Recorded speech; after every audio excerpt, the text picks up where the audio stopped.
Everyone in that press room was waiting for Clint Eastwood to react.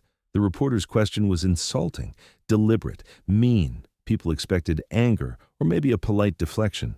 What they got instead shocked every person in that room. It was April 1992 at the Beverly Wilshire Hotel in Los Angeles. Clint Eastwood was promoting his new film, Unforgiven, and the press conference was packed with over 60 journalists from around the world. At 61 years old, Clint was at a critical point in his career. Some critics were already writing him off as a relic of another era. The room was filled with the usual energy of a major Hollywood press event. Cameras clicking, reporters shuffling notes, publicists hovering near the edges. Clint sat at the center table, composed as always, flanked by his publicist and the film's producer. He'd been answering questions for about 40 minutes when a young man in the third row raised his hand. His name was Michael Bradford. 28 years old, writing for a trendy entertainment magazine that prided itself on fearless journalism. Michael had built a small reputation for asking provocative questions, the kind designed to create headlines rather than insights. He was ambitious, confident, and about to make the biggest mistake of his professional life. The publicist pointed to him, and Michael stood up with his recorder held high. There was something in his posture, a certain cockiness, that made several veteran journalists in the room exchange knowing glances. They'd seen this type before. Young, hungry, wanting to make a name by taking down an icon. "Mr. Eastwood," Michael began, his voice carrying clearly through the room, "your new film is about an aging gunfighter trying to do one last job. Some might say it's autobiographical." He paused, letting that sink in. "At your age, don't you think it's time to let younger, more relevant filmmakers tell stories about the modern world? Aren't you just repeating the same tired Western tropes that audiences have moved beyond?" The room went silent. Not the normal pause between question and answer, but a genuine, uncomfortable silence. Several reporters actually turned in their seats to look at Michael, as if trying to understand whether he'd really just said what they thought he'd said. The publicist's expression went from professional smile to barely concealed horror. Clint didn't move. He looked at Michael with those famous pale blue eyes, his expression completely neutral.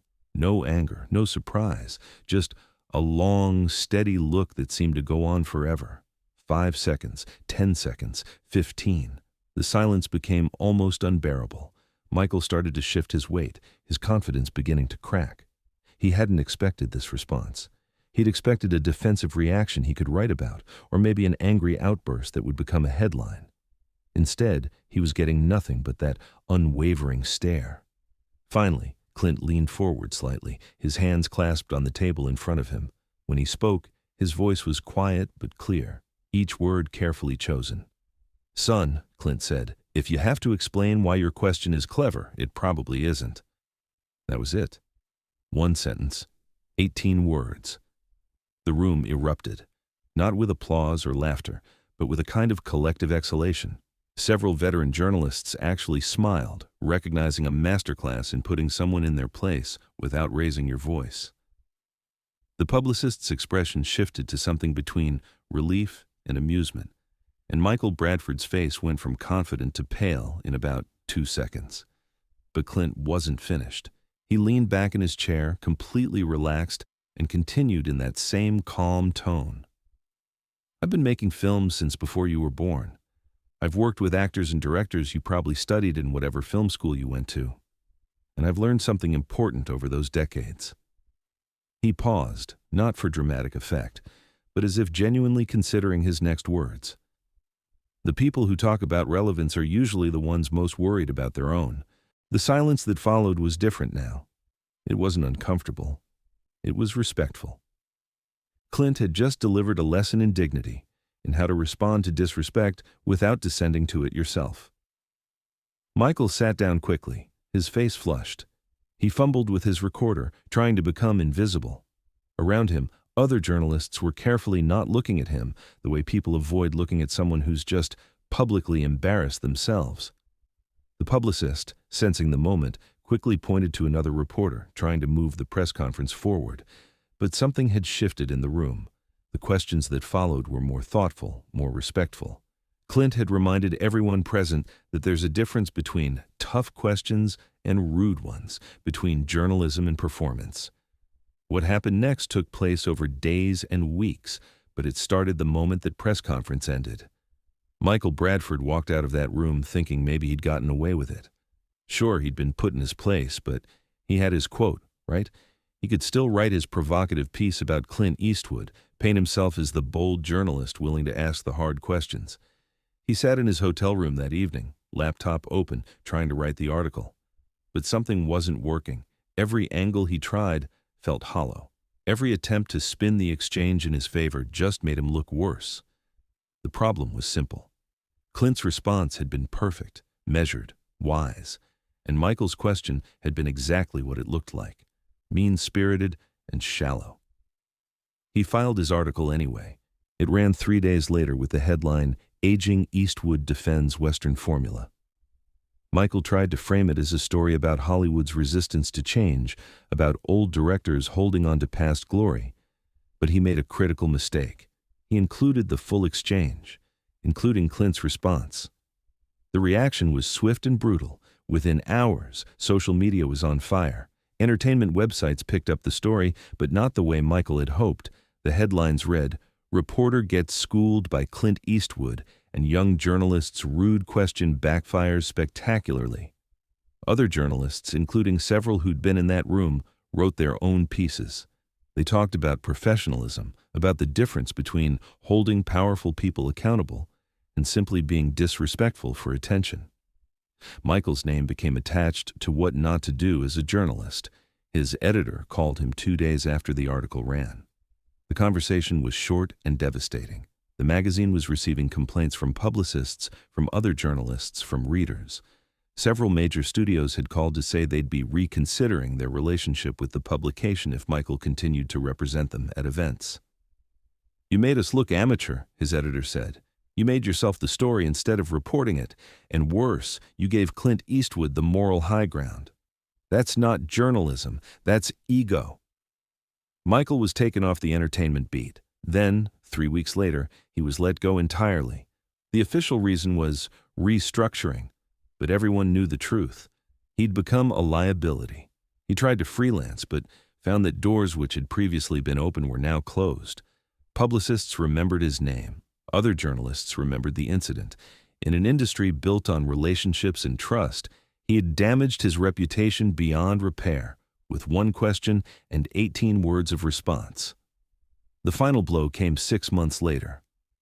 Unforgiven was released to massive critical acclaim. It went on to win 4 Academy Awards, including Best Picture and Best Director for Clint Eastwood. At 62, Clint proved exactly what he'd said in that press conference. Relevance isn't about age, it's about quality. Michael Bradford eventually left journalism entirely. The last anyone heard, he was working in corporate communications, far from the spotlight he'd once craved. His Wikipedia page, which he'd once updated regularly with his articles and achievements, now primarily features the Clint Eastwood incident, with video of the exchange embedded at the top. Meanwhile, Clint Eastwood continued making films for another 3 decades. He directed and starred in critically acclaimed movies, won more awards, and proved repeatedly that talent and craft don't expire with age. He never mentioned the incident publicly again. He didn't need to. The story became a cautionary tale in journalism schools. Professors used it as an example of how not to conduct an interview, how ego can destroy credibility, and how the best responses to disrespect are often the quietest ones. Students watched the video of the exchange, noting Clint's calm demeanor, his measured response, his refusal to be provoked. Other journalists who were in that room that day still talk about it. They describe the moment as a masterclass in composure, a reminder that true authority doesn't need to shout. One veteran reporter who'd been covering Hollywood for 40 years said it best. "I've seen actors lose their temper at press conferences. I've seen them storm out. I've seen them give rambling defensive answers. What I'd never seen until that day was someone dismantle a provocateur with kindness and wisdom. Clint didn't destroy that kid. He gave him a chance to learn something. The kid chose not to take it." The incident also affected how other young journalists approached their work.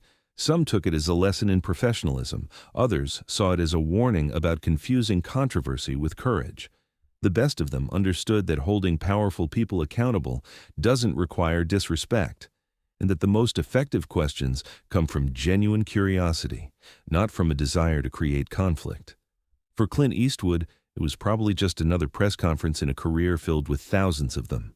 He had dealt with difficult questions before and would again. But his response that day became part of his legacy, another example of the quiet strength that defined both his screen presence and his real-life character. The phrase, "If you have to explain why your question is clever, it probably isn't," entered the informal lexicon of journalism. It appeared on T-shirts worn by journalism students. It showed up in articles about interview techniques. It became shorthand for a simple truth: substance matters more than style, and respect matters more than attention. Today, if you search for Michael Bradford's name, the Clint Eastwood incident is still the first result. It's been over 30 years, but the internet doesn't forget. The video of the exchange has millions of views, and the comment section is filled with people analyzing every second of it. Clint's calm response, Michael's visible discomfort, the shift in the room's energy. The lesson from that April day in 1992 isn't complicated. It's not about age or relevance or even about journalism specifically. It's about character. It's about understanding that how you respond to disrespect says more about you than the disrespect itself. It's about recognizing that true confidence doesn't need to diminish others to prove itself. Clint Eastwood taught that lesson with 18 words. Michael Bradford learned it with his career. And everyone in that room, along with millions who watched the video later, got to witness what happens when quiet dignity meets calculated provocation. The question was meant to embarrass an aging actor. Instead, it revealed the difference between someone who'd earned respect through decades of work and someone trying to claim relevance through cheap controversy. One sentence was all it took to make that difference crystal clear.